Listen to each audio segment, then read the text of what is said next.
Hello বন্ধুরা, আপনারা কেমন আছেন?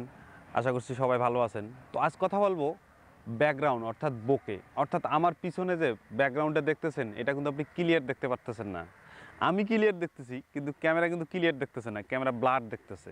তো এই বিষয়টা নিয়ে আজকে কথা বলবো এবং এইটা আপনি কিভাবে করবেন সেই বিষয় নিয়ে কথা বলবো আজকে। তো এই বিষয়টা নিয়ে কথা বলতে গেলে এই বেশ কয়েকটা বিষয়ে কথা বলতে হবে, 4-5টা বিষয়ে কথা বলতে হবে, সেগুলোকে বলি নিচ্ছি, তারপরে আমি আপনাদেরকে জিনিসটা প্র্যাকটিক্যালি দেখাবো। তো এটা মূলত কাজ করে হচ্ছে সেন্সর সাইজের ওপর।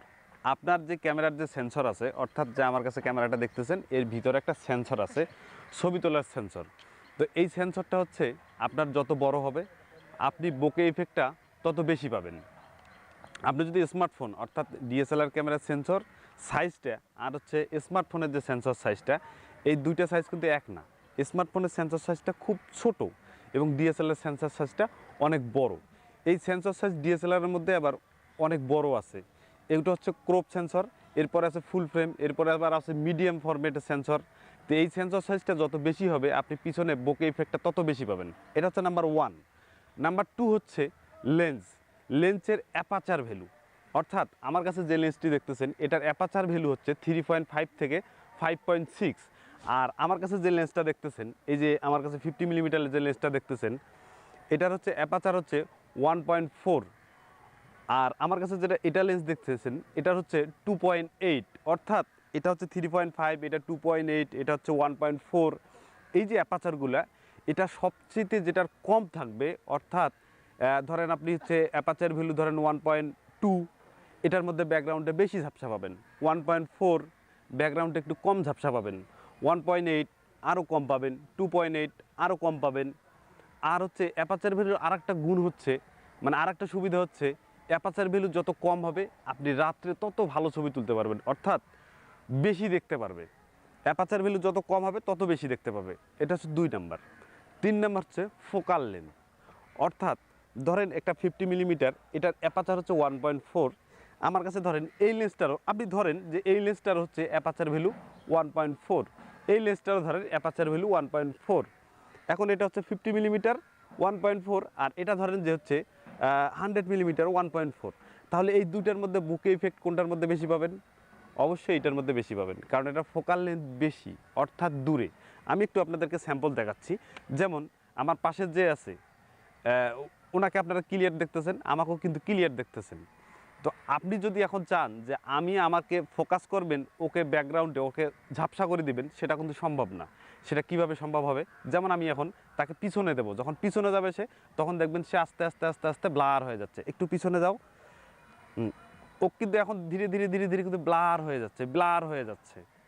অর্থাৎ যে ব্লার হয়ে যাচ্ছে, ও এখন হচ্ছে ডেপথ অফ ফিল্ড বা বোকে যেটাকে বলে। বোকে হচ্ছে একটা জাপানি শব্দ, বোকে না, বোক।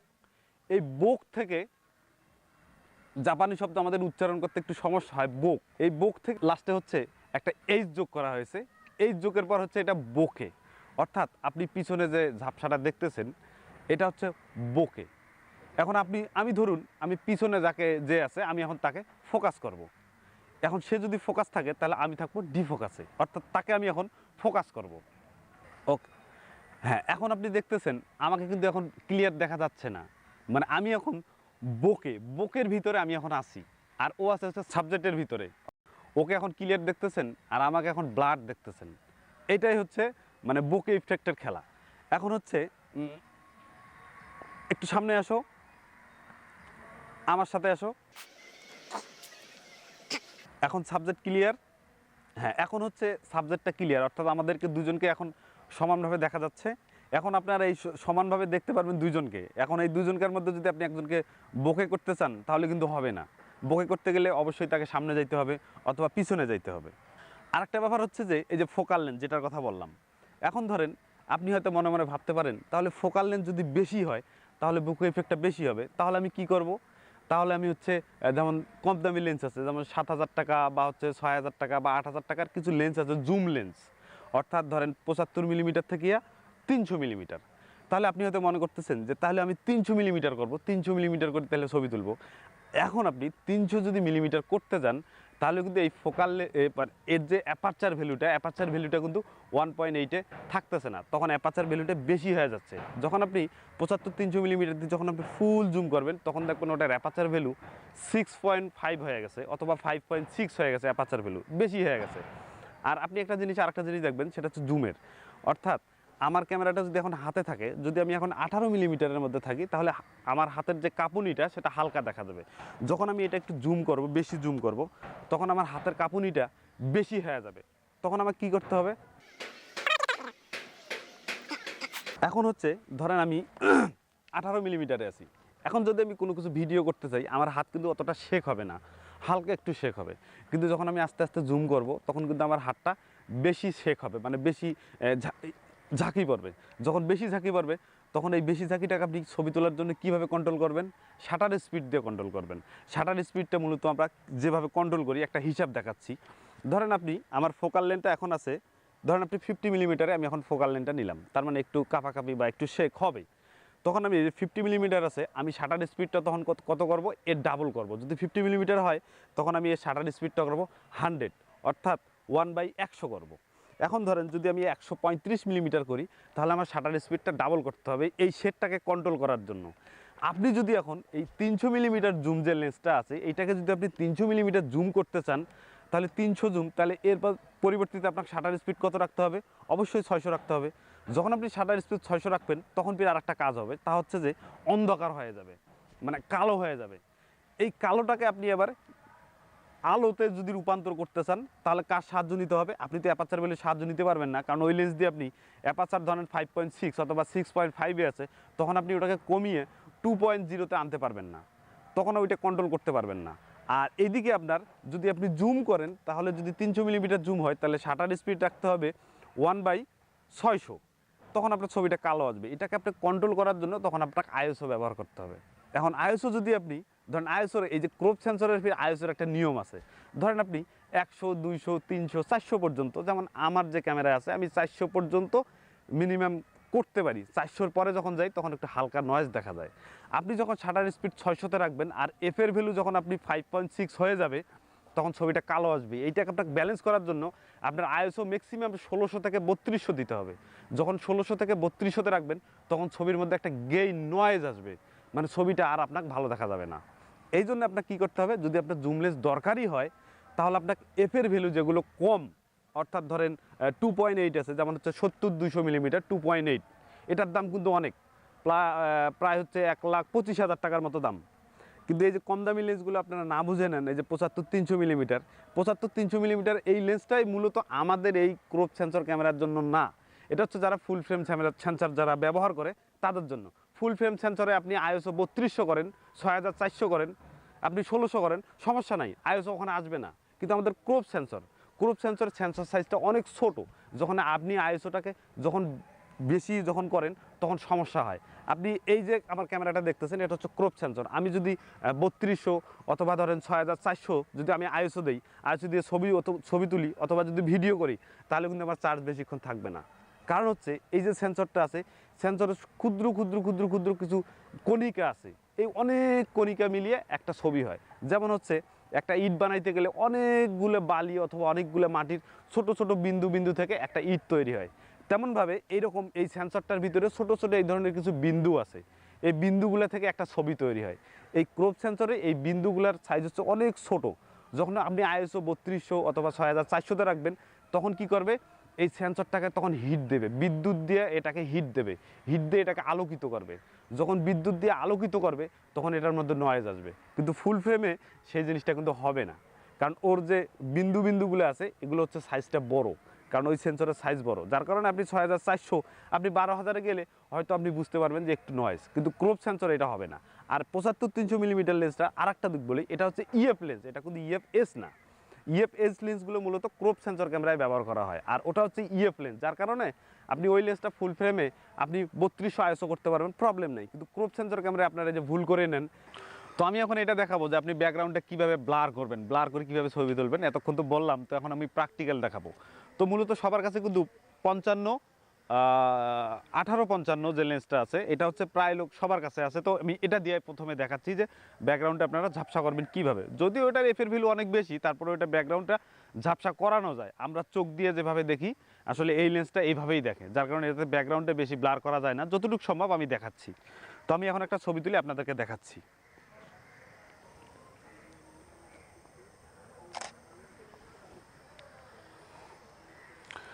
তো আপনি এখন যে ছবিটা দেখতেছেন এই ছবির কিন্তু ব্যাকগ্রাউন্ডে বেশি একটা ব্লার না, অর্থাৎ এর পিছনে যে আপনার গাছটা দেখতেছেন এই গাছটা কিন্তু আর হচ্ছে ফেস অর্থাৎ ব্যাকগ্রাউন্ড ফোরগ্রাউন্ড দুইটাই কিন্তু প্রায় সেম হয়ে গেছে। তো আমি এটাকে মানে কিভাবে একটু ব্যাকগ্রাউন্ডে একটু কিভাবে ঝাপসা করব সেটা দেখাচ্ছি। তো আমার সাবজেক্ট আর হচ্ছে ব্যাকগ্রাউন্ড এই দুইটাকে আমি এখন আলাদা করব, আলাদা করিয়া তারপরে আমি ব্যাকগ্রাউন্ডটাকে ঝাপসা করব। তো সেটা আমি দেখাচ্ছি, আপনারা এভাবে এই কাজটি করে থাকবেন। দেখি একটু, হ্যাঁ তুমি একটু এখানে আসো তো, হ্যাঁ হ্যাঁ এখানে আসছে। এখন আমি এটাকে এই যে পিছনে যে আপনারা গাছটা দেখতেছেন এই গাছটাকে আমি এখন ব্লার করে দেবো একটু সাইডে। এখন এই যে পিছনে গাছটা দেখতেছেন এটাকে কিন্তু ব্লার করা সম্ভব, কারণ এর আগে কাছাকাছি ছিল, সেটা কিন্তু ব্লার করা সম্ভব হইতো না, কিন্তু এখন ব্লার করা সম্ভব। আমি দেখাচ্ছি। তো আপনাদের সুবিধার্থে আমি এটাকে লাইভ ডিসপ্লেটা লাইভ করে দিলাম, লাইভ করে দেখাচ্ছি।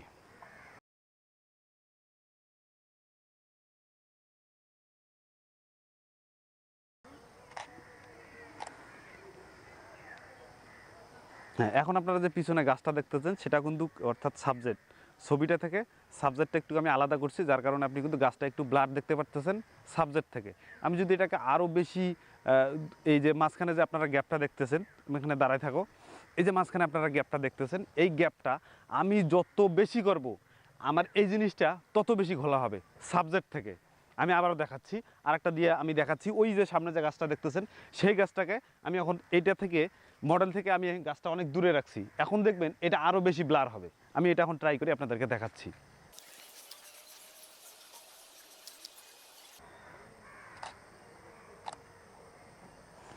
হ্যাঁ এখন আপনারা এই যে ছবিটা দেখলেন এই ছবিটা হচ্ছে আমি ওই যে পিছনের গাছটা, ওই পিছনের গাছটা দেখেন আরও বেশি ঘোলা হয়ে গেছে। অর্থাৎ আমি তিনটে ছবি আপনাদেরকে দেখাইলাম। প্রথমে একটা সাবজেক্ট থেকে ছবি নিলাম, সেটা দেখলেন ব্লার না, একটু গ্যাপ দিলাম, একটু ব্লার হইলো। আমি এখন অনেক দূরে দিলাম, আরও ব্লার হলো। এখন আমি গাছ বাদ, এখন আমি সরাসরি ব্যাকগ্রাউন্ড অর্থাৎ সরাসরি পিছনে যে গ্রিন যে ব্যাকগ্রাউন্ডে দেখতেছেন সেটাকে আমি ব্লার করব, অনেক দূরে রাখবো, অর্থাৎ এখান থেকে অনেক দূরে। এখন কিন্তু ব্লারটা বেশি হবে, এটা আমি এখন দেখাচ্ছি। তুমি এদিকে আসো তো, তুমি এখানে থাকো।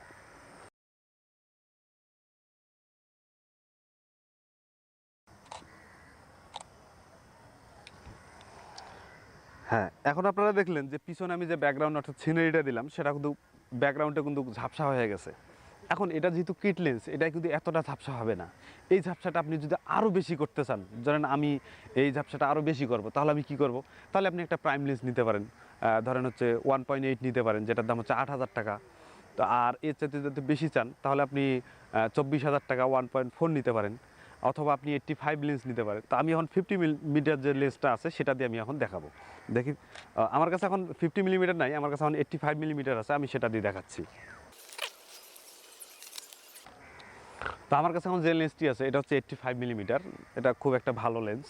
তো আমি এই লেন্স দিয়ে এখন ব্যাকগ্রাউন্ডটা ব্লার করে দেখাবো। হ্যাঁ একটু, যেহেতু 85 মিলিমিটার লেন্স সেহেতু আমার দূরত্বটা কিন্তু কিছু বেশি থাকবে, অর্থাৎ আমার থেকে মডেলকে আমি অনেক দূরে রাখবো, কারণ 85 মিলিমিটার, এর আগে ছিল ওটা 18 মিলিমিটার থেকে 55 মিলিমিটার। এখন যেহেতু 85 মিলিমিটার একটু ও দূরে থাকবে, তাহলে এখন ব্যাকগ্রাউন্ডে দেখবেন আমি এর এফের ভ্যালু হচ্ছে 1.8, এটা হচ্ছে সর্বনিম্ন এই লেন্সের মধ্যে 1.8। এর নিচে নামাইতে পারবো না, এর নিচে নামাইতে গেলে আমার পুরো লেন্সটা চেঞ্জ করতে হবে। তো আমি এখানে এখন রাখবো হচ্ছে আইএসও, এর আগে আমি 400 রাখছিলাম, আইএসও কিন্তু 400 রাখলে এখন ছবি কিন্তু জ্বলে যাবে। আইএসওটা আমি এখন 100 করে দেবো। 100 করে দেওয়ার পর আমি এখন একটা ছবি তুলে দেখতেছি, আপনাদেরকে দেখাচ্ছি। দেখি এখানে আসুন,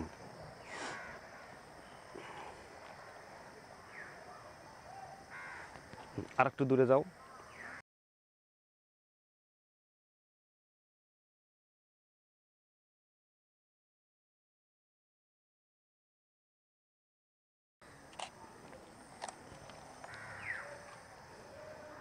এখন যে ছবিটা আপনারা দেখতেছেন, এখন আপনারা যে ছবিটা দেখতেছেন এটা হচ্ছে 85 মিলিমিটার, অর্থাৎ এটার ব্যাকগ্রাউন্ডে দেখতেছেন অনেক ব্লার হয়ে গেছে। যদি আপনি আরও ব্লার করতে চান 100 মিলিমিটার লাগাইতে হবে, যদি একটু কম ব্লার করতে চান তাহলে আপনি 50 মিলিমিটার লেন্স নিতে পারেন। তো 50 মিলিমিটার লেন্স কম দামের মধ্যে খুব কিন্তু ভালো, 1.8 যে লেন্সটি এটা কিন্তু খুব ভালো। তো আমি এখন দেখাচ্ছি একটা 50 মিলিমিটার লেন্স দিয়ে। তো আমি এখন 85 মিলিমিটার যে লেন্সটা অর্থাৎ 85 1.8 যেটা সেটা আমি খুললাম। এখন আমি 50 মিলিমিটার লেন্সটা লাগাইলাম। এখন এটা দিয়ে আমি দেখাবো ব্লাডটা কীভাবে আসে, কতটুকু আসে।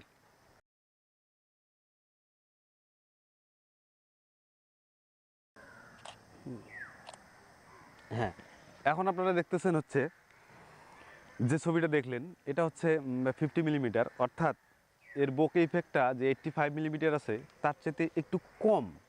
কিন্তু তারপরেও হচ্ছে এই 50 মিলিমিটার লেন্সের আবার একটা সুবিধা দেখেন, আমি যখন 85 লেন্সটা দিয়ে তুললাম তখন কিন্তু ওর ফুল ছবিটা তুলতে পারলাম না। তখন কিন্তু একটু মানে শর্ট তুলছি, কারণ 85 মিলিমিটার যদি ফুল ছবিটা তুলতে গেলাম ও অনেক দূরে রাখা লাগতো। কিন্তু 50 মিলিমিটারে আমি কিন্তু এখন ওর একটা ফুল ছবি তুলতে পারলাম ওই সেম স্পেসের মধ্যে। এখন আপনি কোন জিনিসটা নেবেন, ধরেন আপনার আউটডোর ফটোগ্রাফি করবেন, যেমন এইরকম বাইরে, তো বাইরে ফটোগ্রাফি করার জন্য 85 মিলিমিটারটা আপনার জন্য খুব ভালো হবে। যদি আপনি ভিতরে করতে চান, ধরেন একটা রুমের মধ্যে যদি আপনি কারো ছবি তুলতে চান, পোর্ট্রেট ছবি তুলতে চান রুমের মধ্যে, সেক্ষেত্রে কিন্তু 85 মিলিমিটার আপনার সমস্যা হয়ে যাবে। বোকে ইফেক্টটা হয়তো বেশি পাবেন, কিন্তু আপনি তো ছবি তুলতে পারবেন না রুমের ভিতরে, কারণ এর স্পেসটা অনেক বেশি রাখবে। এর যে ফোকালটা আছে এটা ফোকালটা 85 মিলিমিটার অর্থাৎ বেশি। তাতে যদি আবার আপনার ক্যামেরা হয় আবার ক্রপ সেন্সর ক্যামেরা, তখন 85 মিলিমিটার কিন্তু আরও বেশি হবে, প্রায় হচ্ছে আপনার 90 বা 95-এর মতো তখন হয়ে যাবে। তখন আপনি ফুল ছবি তুলতেই পারবেন না, হাফ ছবি যে আছে এগুলোই আপনি তুলতে পারবেন না। সেক্ষেত্রে আপনার 50 মিলিমিটার কিন্তু কাজে দিবে। তো আমি এখন যেটা বলবো সেটা হচ্ছে যে আপনারা সব সময় লেন্স একটা চেনার উপায় হচ্ছে সে এফের ভ্যালু, অর্থাৎ লেন্স যে চেনার উপায় সেটা হচ্ছে এফের ভ্যালু। এফের ভ্যালু আপনি যত কম কিনবেন তত আপনার জন্য লেন্স ভালো। এই লেন্সটা আপনার কোনো সময় অকাজে যাবে না, কাজেই লাগবে। কিন্তু এই এফের ভ্যালু যখন আপনি বেশিতে তুলবেন তখন কিন্তু সমস্যা হবে। তো আশা করি এই ব্যাকগ্রাউন্ড ঝাপসা নিয়ে আশা করি মানে সব কিছু আমি বললাম। তারপরে যদি কোনো কিছু বাকি থাকে অবশ্যই আমাকে কমেন্ট করে কিন্তু জানাবেন, তাহলে আমি এর দ্বিতীয় আরেকটি ভিডিও দেব। তো আশা করি ভিডিওটি ভালো লাগছে। তো সবাইকে ধন্যবাদ, দেখা হবে সামনে কোনো ভিডিওতে। সেই পর্যন্ত ভালো থাকবেন।